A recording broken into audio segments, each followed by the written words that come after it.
तो मैं सुषमा चौहान से स्मार्ट लेसन पे एक बार फिर से आप लोगों का बहुत बहुत स्वागत करती हूँ। दोस्तों, पिछले 10 दिन पहले मैंने आप लोगों के साथ एक पोटली की वीडियो शेयर की थी। इस पोटली को आप लोगों ने बहुत अधिक पसंद किया। उस वीडियो पे मेरे 8 दिन में 2 लाख से ऊपर व्यूज जा चुके हैं। उसके लिए आप लोगों का दिल से धन्यवाद। आज की वीडियो में मैं इस पोटली से जुड़े कई सारे प्रश्न जो आप लोगों ने मुझसे कमेंट के जरिए पूछे हैं, उन प्रश्नों का जवाब देना चाहूँगी। बहुत सारे लोग मुझसे रिक्वेस्ट कर रहे थे कि मैम पोटली के ऊपर आप दोबारा वीडियो बनाइए।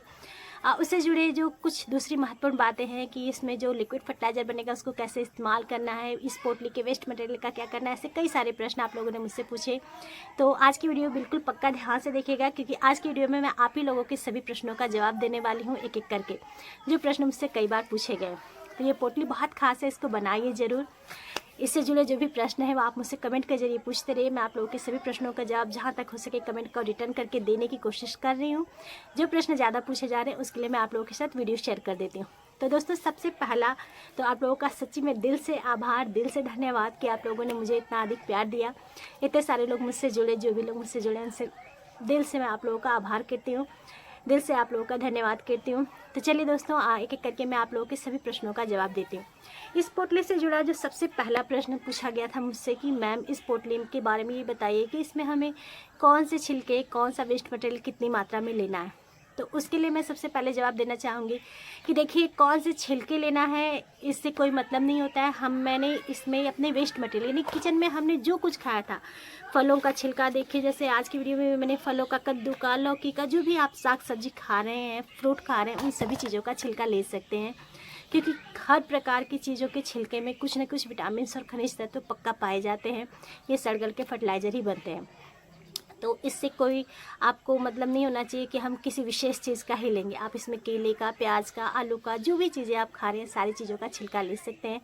यानी आपके किचन से जितना वेस्ट निकल रहा है वो सब चीज़ें ले सकते हैं। इवन इसमें आप अपने गार्डन के सूखे हुए फूल और पत्तियाँ आदि भी ले सकते हैं। नीम की पत्तियाँ डाल दें तो और अच्छी बात है। तो ये सवाल आपका मुझे लगता है कि हल हो गया होगा। दूसरा प्रश्न इससे मुझे बहुत अच्छा लगा। एक लोगों ने मुझसे पूछा था कि मैम क्या इस फर्टिलाइज़र को हम तुलसी के पौधों में डाल सकते हैं। तो इसके लिए तो मैं, सबकी अपनी अपनी सोच होती है। देखिए, मेरी अपनी अलग सोच है। मैं हिंदू धर्म की हूँ। तुलसी जी की डेली हम लोग पूजा पाठ करते हैं। आइए, सब्जियों का छिलका है, इसमें कुछ जूठे फलों के छिलके भी रहते हैं, कुछ जूठी चीज़ें भी रहती हैं, और मैं फिर इस फर्टिलाइज़र को अपने तुलसी जी में नहीं डालती हूँ। आपकी मर्ज़ी। आप कहेंगे ये मनगढ़ंत चीज़ है, तो जी हाँ, मैं आस्था बहुत ज़्यादा रखती हूँ, भगवान पे बहुत अधिक विश्वास रखती हूँ, और पूजा पाठ में बहुत अधिक मेरा मन रहता है। तो मैं वहाँ कोशिश करती हूँ कि जो भी भगवान जी को अर्पित किया जाए, चाहे तुलसी जी हो, चाहे कोई चीज़, जिसमें जूठ और इन सब चीज़ों से बचा के रखती हूँ। तो मैं इस फर्टिलाइज़र का अपने तुलसी जी में प्रयोग नहीं करती हूँ। आप चाहें तो आपकी इच्छा है, आपकी स्वेच्छा, आप इसको कर लें तो कोई नुकसान भी नहीं है, क्योंकि ये वेस्ट मटेरियल से बना हुआ फर्टिलाइज़र है। तुलसी जी को फ़ायदा ही करेगा, लेकिन मुझे लगता है कि ये जूठी चीज़ें अर्पित नहीं करनी चाहिए, तो मैं इसमें नहीं अर्पित करती हूँ।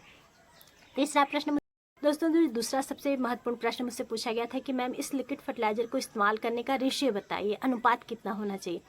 तो देखिए दोस्तों, अगर 24 घंटे बाद आप इस फर्टिलाइज़र को अप्लाई कर दें, मैं तो ऐसे 24 घंटे में कर देती हूँ इस लिक्विड फर्टिलाइज़र का उपयोग। अगर 24 घंटे में आप इसको अप्लाई कर रहे हैं तो 24 घंटे में अप्लाई करने पे आपको इसमें बहुत अधिक पानी मिलाने की आवश्यकता नहीं है। यानी 4 लीटर आपका फर्टिलाइज़र है तो उसमें सिर्फ 1 लीटर और पानी मिलाइए, अपने 8-10 पौधों को दे दीजिए। लेकिन आप 24 घंटे ना करके 2 दिन 3 दिन इस फर्टिलाइज़र को ऐसे ही सड़ने दे रहे हैं, उसके बाद अपने पौधों में अप्लाई कर रहे हैं, तो उस स्थिति में आप इसमें दुगना पानी, यानी 4 लीटर फर्टिलाइज़र है तो उसमें कम से कम आप 8 लीटर या 7 लीटर पानी और मिलाइए, ताकि एक पतला सा घोल बने, और फिर उस पतले घोल को अपने सभी पौधों में अप्लाई करिए। तीसरा सबसे महत्वपूर्ण प्रश्न पूछा गया था कि क्या हम इसको फूलों वाले पौधों के अलावा जो दूसरे हमारे पौधे हैं उसमें अप्लाई कर सकते हैं। तो जी हाँ दोस्तों, इसको आप अपने इंडोर, आउटडोर, जो फूलों वाले हैं, बिना फूलों वाले सब पौधों में अप्लाई कर सकते हैं, क्योंकि पौधा कोई भी पोषक तत्व उसे चाहिए ही रहता है। एक और बात, अगर इंडोर पौधों में आप इसको अप्लाई कर रहे हैं तो इसकी थोड़ी सी मात्रा अप्लाई करिएगा, क्योंकि इंडोर पौधों के लिए हमें बहुत अधिक पानी नहीं देना पड़ता है। इंडोर पौधों में जब ज़्यादा पानी देंगे तो उसमें फंगस लगने का डर रहता है। और अगर आप इंडोर पौधों में अप्लाई करने जा रहे हैं तो जो भी फर्टिलाइज़र 1 लीटर 2 लीटर आप लेंगे उसमें थोड़ी सी हल्दी मिला लीजिए। हल्दी मिलाने से आपके पौधों में कभी फंगस नहीं लगेगा, इंडोर पौधों में भी। इसके बाद एक और महत्वपूर्ण प्रश्न मुझसे पूछा गया था कि मैम क्या इस फर्टिलाइज़र को हम अपने किचन गार्डन की सब्जियों में इस्तेमाल कर सकते हैं। तो जी हाँ दोस्तों, इस फर्टिलाइज़र को आप अपने किचन गार्डन की सब्जियों में बहुत आसानी से और बहुत खुश होकर इस्तेमाल कर सकते हैं। मैं खुद अपने सभी किचन गार्डन की सब्जियों में इस्तेमाल करती हूँ और मैं अपने किचन गार्डन की वीडियो भी आप लोगों को शेयर कर रही हूँ। देख सकते हैं आपकी मेरे किचन गार्डन की सब्जियाँ कितनी अच्छी हैं। इसका कोई नुकसान नहीं होता, बहुत अच्छा काम करता है। फूलों वाले पौधों से कहीं ज़्यादा अच्छा काम हमारे ये किचन गार्डन में करता है।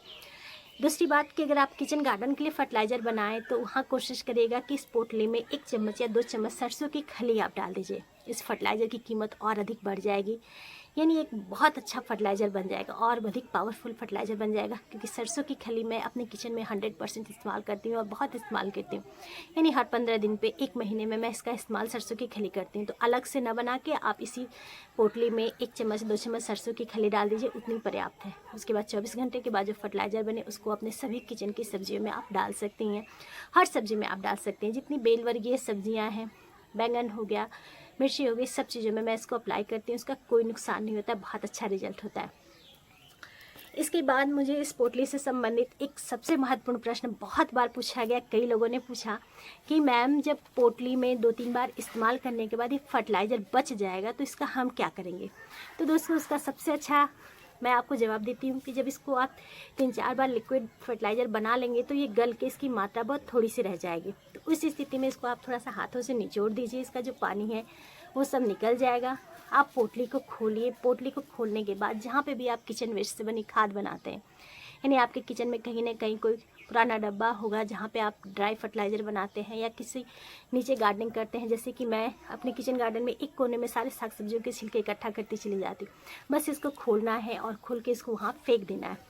ये बहुत जल्दी गल जाएगा और बहुत जल्दी फर्टिलाइज़र बनेगा अगर इस तरीके से। तो हमें एक तरह से कह सकते हैं इस पोटली से आम के आम और गुठलियों के दाम भी मिल जाते हैं। यानी लिक्विड फर्टिलाइज़र 3 दिन आपने इस्तेमाल किया, फिर उसके बाद ऐसे जैसे ही आप ज़मीन पे डालेंगे तो ये बहुत जल्दी 1 हफ्ते में डिकम्पोज हो जाएगा और 1 हफ्ते में आपको बहुत अच्छा खासा ड्राई फर्टिलाइज़र मिल जाएगा अपने पौधों के गमलों की मिट्टी को भुरभुरा बनाने के लिए या मिट्टी को पौष्टिक तत्वों से भरने के लिए। तो ये एक महत्वपूर्ण प्रश्न था जो कई लोगों ने मुझसे पूछा था।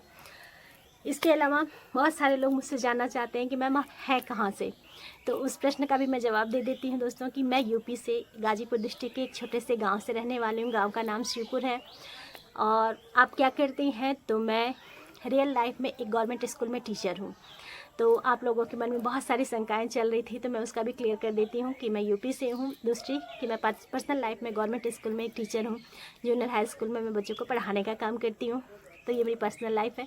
मैं अपनी पर्सनल लाइफ बहुत ज़्यादा लोगों के साथ शेयर नहीं करती हूँ, लेकिन आप लोगों ने मुझसे बार बार प्रश्न पूछा था मैम आप कहाँ से, तो मैंने ये बता दिया आप लोगों को कि मैं यूपी से गाजीपुर डिस्ट्रिक्ट के एक छोटे से गाँव से हूँ। इसके अलावा एक प्रश्न पे मुझे बहुत अधिक हंसी आ रही थी, लेकिन बहुत अच्छा भी लग रहा था कि आप लोगों ने मेरे वीडियो को बहुत ध्यान से देखा। वो प्रश्न ये था जो गमले के नीचे एक पाइप लगी हुई है। ये प्रश्न मुझसे कम आप यकीन नहीं होगा 7-8 लोगों ने ये प्रश्न पूछा कि मैम ये जो गमले के नीचे पाइप है ये किस चीज़ का जुगाड़ है, ये आपने पाइप किस लिए लगाया है। उसके लिए लोग अलग अलग अटकने लगा रहे थे। तो मैं क्लियर कर दूं कि दोस्तों वो जो पाइप थी गमलों के नीचे उसका मेरे गार्डनिंग से कोई लेना देना नहीं है। हमारे छत से जो टंकी है उसका पाइप से कनेक्शन गया है मेरे किचन में, यानी किचन में वॉश बेसिन में और हमारे किचन में पानी के लिए सप्लाई के लिए वो पाइप गई है। वो पाइप धूप से ख़राब ना हो जाए, क्योंकि अभी हमने उसको अंडर वायरिंग में नीचे नहीं कराया है, वो ऊपर ही है, तो धूप से ख़राब हो जाती है। तो उसको बचाने के लिए मैंने ईंट रख के उसके ऊपर गमले रख दिए हैं। उसका मेरे गार्डन से कोई लेना देना नहीं है। तो आप लोगों के मन में जो भी शंका थी तो मैं उसको भी समाधान कर दूँ। एक और महत्वपूर्ण बात बताना चाहूँगी कि जब इस पोटली को आप 2-3 बार इस्तेमाल कर लें, 2-3 बार इस्तेमाल करने के बाद इसका वेस्ट मटेरियल आप कहीं पे भी फेंक दीजिए। वो 2-3 दिन में सड़ के अच्छे से कंपोस्ट बन जाएगा। उसके बाद इस पोटली को आप धूप में थोड़ा सा हल्का सा नलके के नीचे धो दीजिए और इस कपड़े को धूप में सुखा दीजिए और दूसरे कपड़े में अपनी इस पोटली को बना लीजिए, क्योंकि एक ही कपड़े को जब आप बार बार इस्तेमाल करेंगे तो ये कपड़ा जो है थोड़ा सा सड़न से इसमें आ जाएगी और ये ख़राब लगेगा, जिससे फंगस लगने का डर लगता है। तो इस महत्वपूर्ण बात को पक्का ध्यान रखिएगा कि 3-4 बार, यानी एक बार इस पोटली को आपने इस्तेमाल कर लिया, जिसके बाद इसको हल्का सा पानी में खंगाल के धूप में डाल दीजिए। उतने से इसके अंदर की सारी गंद वंद निकल जाएगी। आप दूसरे कपड़े में इस्तेमाल कर लीजिए। फिर 2-3 दिन उस कपड़े को इस्तेमाल करने के बाद इसको इस्तेमाल कर दीजिए। इस तरह से बहुत लंबे समय तक आप इसका इस्तेमाल कर सकते हैं। बहुत ही जल्दी मैं आप लोगों के लिए इस पोटली को और आसान बनाऊँगी और बहुत अच्छी सी वीडियो आप लोगों के साथ शेयर करूँगी। मैं लगभग वो चीज़ बना ली है, बस आप लोगों के साथ वीडियो नहीं बना रही हूँ। तो वीडियो बना के शेयर करूँगी इस पोटली से भी अच्छा विकल्प आप लोगों को देने की, कि ना आपको फर्टिलाइज़र को छूना पड़े, ना इस पोटली में बांधना पड़े। बिना बांधे बहुत आसानी से आपका फर्टिलाइज़र बन जाए। तो दोस्तों वीडियो अच्छा लगा तो वीडियो को लाइक ज़रूर करेगा आप लोगों का। तो ये कुछ प्रश्न थे जो आप लोगों ने मुझसे पूछे थे और जिनका मैंने आप लोगों को जवाब दिया। इसके अलावा दोस्तों, आप जो भी मुझसे प्रश्न करेंगे, जहाँ तक संभव होगा मैं आपके सभी प्रश्नों का जवाब दूंगी। वीडियो अच्छा लगा तो वीडियो को लाइक ज़रूर करिएगा, कमेंट ज़रूर करिएगा। बहुत महत्वपूर्ण जानकारी तो मैंने नहीं दी, आप लोगों को किसी प्रश्नों का जवाब दिया, तो मैं नहीं कह सकती कि वीडियो बहुत अच्छा था, लेकिन अच्छा लगा होगा तो लाइक ज़रूर करिएगा। बहुत ही जल्दी मैं इस खूबसूरत से फूल, जिसको हम लोग टिकोमा के नाम से या गौरी चोरी के नाम से जानते हैं, इसकी वीडियो आप लोग के साथ शेयर करने वाली हूँ। इस वीडियो के बाद मैं जस्ट ये वाली वीडियो बनाने जा रही हूँ, तो आप लोग मेरे इस टिकोमा की वीडियो को या गौरी चोरी के फ्लावर से रिलेटेड वीडियो को भी पक्का देखिएगा और अपना प्यार दीजिएगा। वीडियो देखने के लिए आप लोग का दिल से धन्यवाद। जहाँ तक मुझे उम्मीद है आपके प्रश्नों का जवाब आप लोग को मिल गया होगा। और भी कोई आपके प्रश्न होंगे तो आप मुझसे ज़रूर पूछिएगा, मैं उनका समाधान करने की कोशिश करूँगी।